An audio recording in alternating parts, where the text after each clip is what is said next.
আসসালামু আলাইকুম ওয়া রাহমাতুল্লাহ। প্রিয় দর্শক, সূরা ইখলাস কোন সময় 3 বার, 5 বার অথবা 10 বার পড়লে সাথে সাথে ফল পাওয়া যায় এবং মনের সকল আশা রব্বুল আলামিন পূরণ করে দেন, এই বিষয় নিয়ে আজকে বিস্তারিত কিছু আলোচনা করব ইনশাআল্লাহ। অত্যন্ত গুরুত্বপূর্ণ এই সূরার আমলগুলো জানতে ভিডিওটি শেষ পর্যন্ত দেখুন। প্রিয় দর্শক, সূরা ইখলাস খুবই ছোট সূরা হওয়াতে যারা পবিত্র কোরআন তেলাওয়াতও করতে পারেন না, এদের মধ্যে অনেকেই সূরা ইখলাস মুখস্থ করে নিয়েছেন। আলহামদুলিল্লাহ, আমাদের মা বোনেরাও শুনে শুনে সূরাটি মুখস্থ করে ফেলেছেন। এই সূরা ইখলাসের ফজিলত বর্ণনা করতে গিয়ে আল্লাহর রাসূল বলেছেন, এটি পবিত্র কোরআনের 1/3। সুবহানাল্লাহ। তাহলে ভেবে দেখুন এই সূরা ইখলাসের গুরুত্ব এবং ফজিলত কত বেশি। এক সাহাবী এই সূরাটি প্রতি 2 রাকাত নামাজের মধ্যে একবার করে পড়তেন।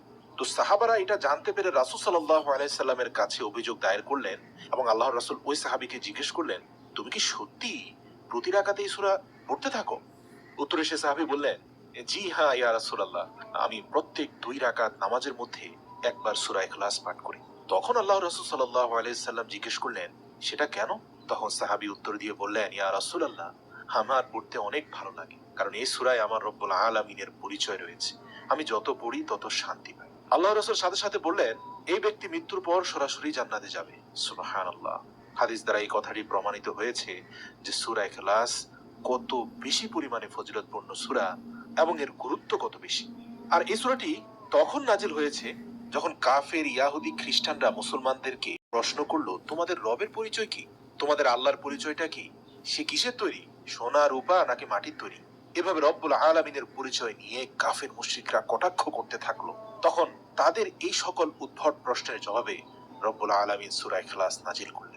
প্রিয় দর্শক, আমি আবারও বলছি, এই সূরাটির মধ্যে আল্লাহ তাআলার অস্তিত্ব এবং সততার সবচেয়ে সুন্দর ব্যাখ্যা রয়েছে। হাদিস শরীফে এসেছে, জনৈক ব্যক্তি আল্লাহ রাসূল সাল্লাল্লাহু আলাইহি সাল্লামের কাছে গিয়ে বললেন, আমি সূরা ইখলাসকে ভালোবাসি। তখন রাসূল সাল্লাল্লাহু আলাইহি সাল্লাম বললেন, এই সূরাকে ভালোবাসার কারণে তুমি জান্নাতে যেতে পারবে। সুবহানাল্লাহ। মুসনাদে আহমদ শরীফে এই হাদিসটি রয়েছে। প্রিয় দর্শক, এখন হয়তো আপনি বুঝতে পারছেন যে এই সূরাটি কতটা ফজিলতপূর্ণ। একবার আল্লাহ রাসূল সাল্লাল্লাহু আলাইহি সাল্লাম বললেন, তোমরা সবাই একত্রিত হয়ে যাও, আমি তোমাদেরকে কোরআনের 1/3 শোনাবো। এরপর আল্লাহ রাসূল সূরা ইখলাস তেলাওয়াত করে শোনালেন। হাদিস শরীফে এসেছে, আল্লাহ রাসূল সাল্লাল্লাহু আলাইহি সাল্লাম বলেন, যে ব্যক্তি সকাল বিকাল সূরা ইখলাস, সূরা ফালাক এবং সূরা নাস পাঠ করবে, আল্লাহ তাআলা তাকে সব ধরনের বিপদ আপদ, বালা মুসিবত এবং হতাশা থেকে রক্ষা করবেন। এ হাউদ এবং তিরমিজি ও নাসাই শরীফে রয়েছে। প্রিয় দর্শক, আপনাদেরকে সুন্দর আরো একটি হাদিস শোনাই। তা হলো রাসূল সাল্লাল্লাহু আলাইহি সাল্লাম প্রত্যেক দিন ঘুমানোর আগে সূরা ইখলাস এবং সূরা ফালাক ও সূরা নাস পাঠ করতেন। এরপর তার 2 হাত মোবারকে ফু দিয়ে পুরো শরীর এবং মাথা মাসে করতেন। এরপর তিনি ঘুমিয়ে পড়তেন। এই হাদিসটি বুখারী, আবু দাউদ এবং তিরমিজি শরীফে রয়েছে। প্রিয় দর্শক, এতক্ষণ পর্যন্ত তো সূরা ইখলাসের অনেক ফজিলত সম্পর্কে জেনেছেন। এবার চলুন জেনে নেই সূরা ইখলাস কখন এবং কতবার পাঠ করলে সঙ্গে সঙ্গে মনের আশা পূরণ হয়ে যাবে এবং সব ধরনের বিপদ আপদ থেকে বাঁচতে পারবেন। এই পর্যায়ে আমি সূরা ইখলাসের আমল সম্পর্কে আলোচনা করব। প্রিয় দর্শক, এই সূরা আমল করার সবচেয়ে উত্তম সময় হলো শুক্রবার আসরের নামাজের পর থেকে মাগরিবের নামাজের আগ পর্যন্ত, এর মাঝখানের সময়।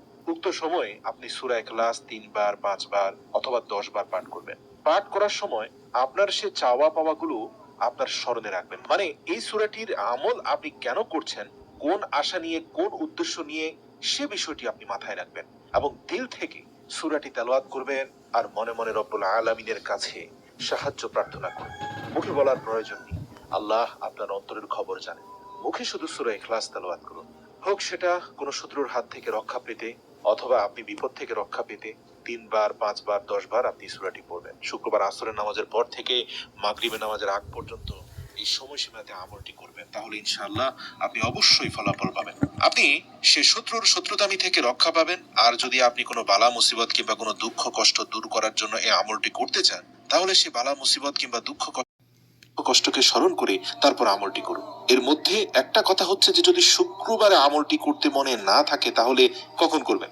যদি কোনোভাবে শুক্রবারে মিস হয়ে যায়, শুক্রবারের কথা মনে না থাকে, তাহলে বৃহস্পতিবার আসরের পর থেকে মাগরিবের আগ পর্যন্ত এই সময়ে আমলটি করবেন। আর যদি আপনার সেদিনও মনে না থাকে, অর্থাৎ বৃহস্পতিবারও যদি আপনার মনে না থাকে, তাহলে দিনের যে কোনো সময় যখন ইচ্ছা তখন আপনি পুরো সপ্তাহের যে কোনো একটি সময়ে আমলটি করতে পারেন। কিন্তু আমলটি করার আগেই 2 রাকাত নামাজ পড়ে নেবেন।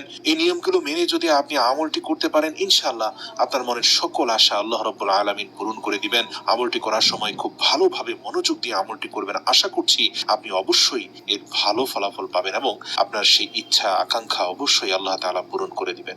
এছাড়া রাসূল সাল্লাল্লাহু আলাইহি সাল্লাম ইরশাদ করেছেন, যে ব্যক্তি তিনটি কাজ ঈমানের সাথে করতে পারবে সে জান্নাতের যে কোনো দরজা দিয়ে প্রবেশ করতে পারবে। সুবহানাল্লাহ। প্রথম কাজটি হলো যে ব্যক্তি হত্যাকারীকে ক্ষমা করে দিবে, দ্বিতীয় কাজটি হলো যে ব্যক্তি গোপন ঋণ পরিশোধ করবে, আর তৃতীয় কাজটি হলো যে ব্যক্তি প্রত্যেক ফরজ নামাজের পর 10 বার সূরা ইখলাস পাঠ করবে। এই তিনটি কাজ যে ব্যক্তি করবে সে ব্যক্তি জান্নাতের যে কোনো দরজা দিয়ে প্রবেশ করতে চাইবে সে দরজা দিয়ে প্রবেশ করতে পারবে। সুবহানাল্লাহ। সুতরাং পুরো ভিডিও জুড়ে আপনি জানতে পারলেন যে সূরা ইখলাসের কত বেশি ফজিলত রয়েছে এবং এজন্যই সূরা ইখলাসকে পবিত্র কোরআনের 1/3 বলা হয়েছে। আল্লাহ আমাদের বেশি বেশি সহিহ আমল করার তৌফিক দান করুক। আমিন।